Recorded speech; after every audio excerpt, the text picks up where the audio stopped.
বয়স্ক রোগীটার এখানে ফুলা, এই জায়গাটা ফুলা, নাভির উপরে। বয়স্ক মানুষ। আমরা আল্ট্রাসোনোগ্রাম করে কি পেলাম সেটা একটু দেখাচ্ছি। আসসালামু আলাইকুম, আমি ডক্টর সাইফুল ইসলাম সাহেব, কনসালটেন্ট ইন্টারন্যাশনাল আল্ট্রাসাউন্ড স্পেশালিস্ট। আমি একজন বয়স্ক মায়ের, প্রায় 80 বছর বয়স হবে। ওনার জাস্ট বুকের এই জায়গাটার মধ্যে একটা সিস্টিক ম্যাস আছে।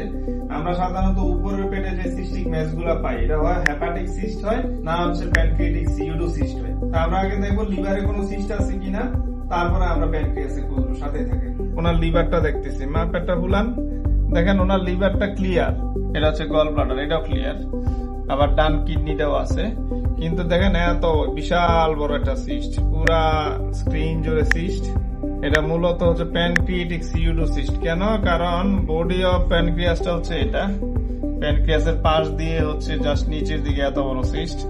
আর এটা হচ্ছে ডান কিডনিটা, এটা হচ্ছে লিভার।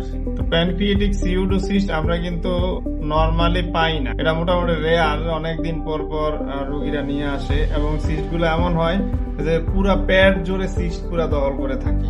তো খুবই আনকমন একটা কেস, যেটা আমার কাছে মনে হলো যে শেয়ার করা যায়। এবং এই টাইপের যাদের যে বয়সে এই সাইডে ফুলা থাকবে, ব্যথা করবে, অবশ্যই একজন অভিজ্ঞ একজন সোনোলজিস্ট কে দিয়ে আল্ট্রাসোনোগ্রাম করে শিওর হবেন আসলে কি সমস্যা। Dark and dark, like the holography. Thank you,